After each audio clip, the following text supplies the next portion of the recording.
Coming up on DC News Now at 5, on strike. Staff members at American University say they're fed up with several parts of their job. We're on campus to find out what these staffers say needs to change.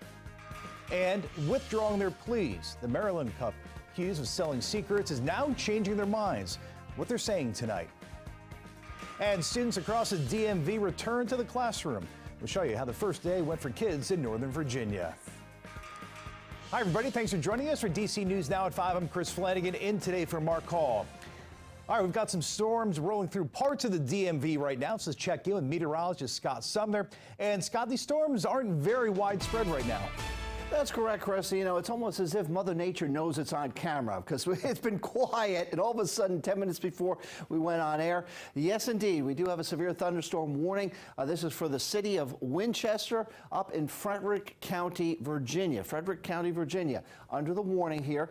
This will run for about another 20 minutes or so. And you can see a lot of lightning with this as we've seen a couple of storms this afternoon showing.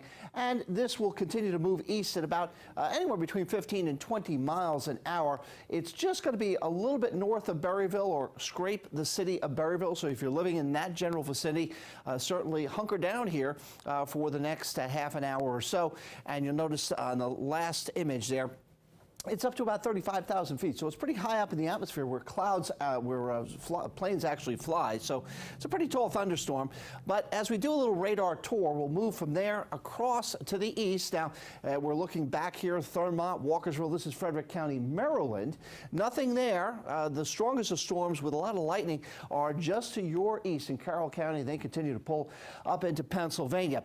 Nothing going on in D.C. at the moment. Lots of sunshine. There are a few little spotty showers off to your west, but that's about the extent of it. And then moving from D.C. down towards the Tidal Basin, you can see again pretty quiet conditions where we had severe weather last night and a lot of flooding. So good news there. We don't want to see any more heavy rain in this general vicinity, at least for several days. Now there are some showers and thunderstorms to the west of Culpeper as we widen out the view now and get a whole grandiose perspective of what is happening here.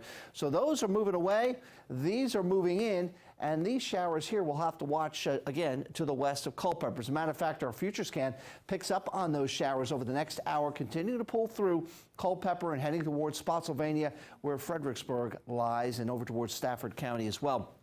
Still not quite to the I-95 corridor here at 6 o'clock. So we'll watch that probably about 6:30 or so. Those storms, if they hold together, will be along the I-95 corridor. So we have isolated thunder showers to end the day. Flash flooding possible, but not likely. And thunder showers taper off by mid-evening. We'll break it more down a little bit more with our future tracker coming up in just a few minutes. Chris. All right, Scott, thanks. We'll see you then. Well, happening right now, several hundred staff members at American University are on strike.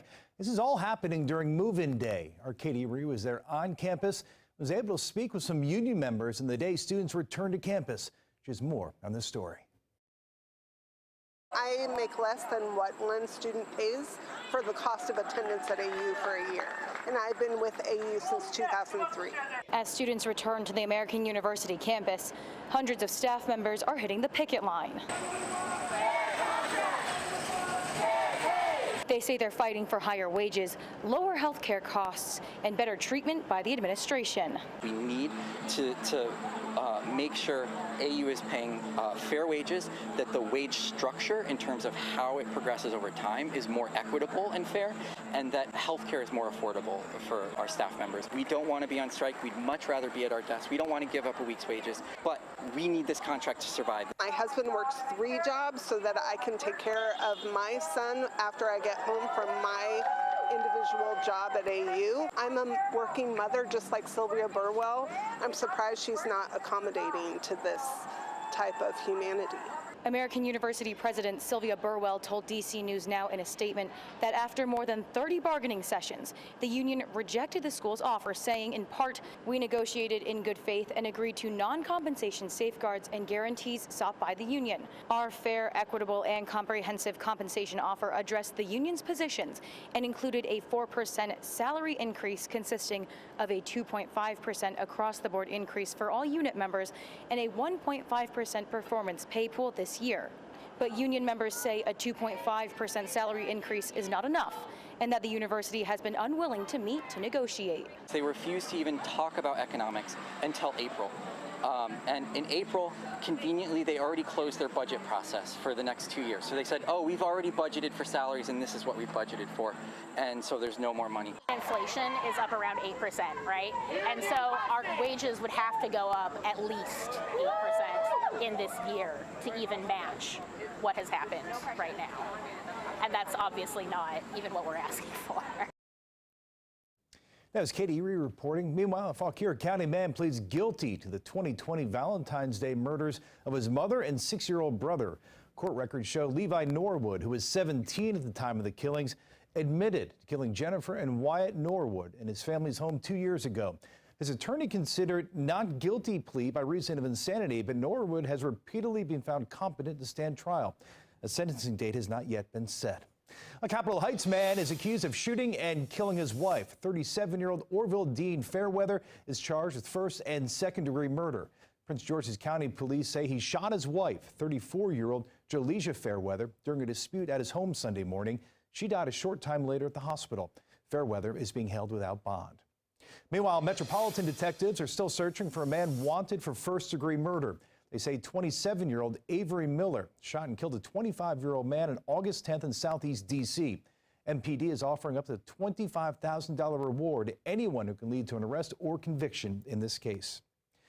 Well, the Annapolis husband and wife who pleaded guilty to attempting to sell U.S.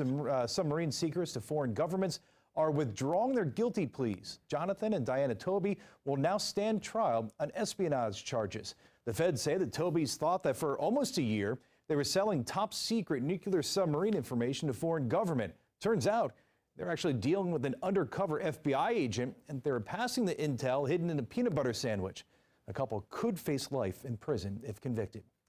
Montgomery County health officials are hosting the first monkeypox virtual town hall meeting tonight. It'll take place from 6 to 7:30. The meeting will focus on monkeypox and the LGBTQ+ community. Panelists will provide an update on monkeypox and the vaccine program in the county.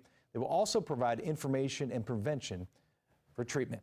Well, the new 988 hotline is aimed at making it easier to get help for mental health issues. But advocates and lawmakers say it needs more resources. Washington correspondent Hannah Brandt explains why. A month ago, 988 became the new number to reach the suicide prevention lifeline. And within days, the amount of calls and texts to that number jumped. Mental health advocate Angela Kimball says that's significant. More people get help. More people get on a path of recovery. That's exactly what we want to see out of this. The federal government put hundreds of millions of dollars into the transition, but now Congressman Tony Cardenas says there's more to do. To make sure that we build that system like the system that has been going on for over 50 years, which is now 911. Congressman Cardenas has introduced legislation to boost funding for 988-related crisis response and to build out mental health services on 3 different levels. Where you have somewhere to call, someone will come, and somewhere to go. Advocates say that means making sure 988 call centers have the staff they need and communities have the mobile crisis teams to respond and facilities that can provide longer-term mental health support. To create the kind of crisis response that gets everybody the help that they need. Getting lawmakers to approve more spending can be an uphill battle, but Congressman Cardenas says this is something that affects way too many families and every community equally, and I'm seeing more and more of a bipartisan effort. And Kimball argues spending more on mental health could reduce spending on prisons and hospitals, which often become a catch-all for people in crisis. We need to use our resources better, and that means reinvesting them into services that actually work. In Washington, I'm Hannah Brandt. Well, Instacart will pay D.C. $2.5 million for misleading customers in the district. Under the settlement, the food delivery company must pay D.C. $1.8 million to resolve deceptive fee claims. The company must also release $739,000 for not paying the district's sales taxes. They agreed to stop displaying fees and tips in a misleading manner on its platform. A lawsuit argues that Instacart lied to customers, saying that charged service fees on orders or tips for delivery workers. Instacart has not admitted to any liability or wrongdoing. All new today, Maryland leaders announced a massive grant to upgrade county buses in Prince George's, Anne Arundel, and Montgomery counties. Nearly $42 million grant will help decrease the carbon footprint left by public buses. Leaders hope that with this money, their bus system can be completely transitioned to an electric system. People will not see these electric buses for the years to come, but this marks the start of a transition within public transportation in the state. Well, it's been a turbulent couple of years, the city of Hagerstown losing its storied minor league baseball team of 40 years. And to fill the void, our Stephen Cohn explains. The Hagerstown Suns, a Washington Nationals farm club, was sunset as the pandemic canceled what turned out to be their last season, just as Major League Baseball phased out a number of minor league teams. Local businesses say when the Sun Stadium was torn down, they felt the pinch. It's just quite not as busy as what it used to be. I mean, we missed the ball players. Some of them used to come in. Other than that, I mean, it's just tough. Steve Parrott's Stadium Grill sits just over what used to be the left center field wall. Parrott says he's holding on as Hagerstown city leaders have plans to bring life to that now dormant site, a 114,000 square foot indoor recreation center field house. That would include 2 indoor turf soccer fields and 6 multi-use court, basketball court, volleyball court, futsal, pickleball, those kind of things. Meanwhile, in another location, a new minor league ballpark for downtown is in the works. Hagerstown's mayor sees a huge payoff for the city from the Fieldhouse project. Well, it's a big deal. It's going to have a large economic impact, but it also gives our kids something to do, which we are always hearing, kids need more activities. So between what's going on at the fairgrounds, the new skateboard park that's being built, this indoor sports complex that will provide more opportunities for sports tourism. And big dividends for the social fabric of her community. But also just to get our kids off the street and into a team sport. And with Hagerstown attracting more residents from the metropolitan Washington, D.C. area, as telecommuting becomes more accepted, the Fieldhouse project is an added plus for the region. And with a $22 million price tag, supporters of the project hope full funding will come from the General Assembly perhaps next year. Reporting from Hagerstown, Stephen Cohen for D.C. News Now. And one of the casualties of losing minor league baseball in Hagerstown was the hit tourism took. The hospitality industry in town now looking to rebound with that new minor league team planned for the new ballpark.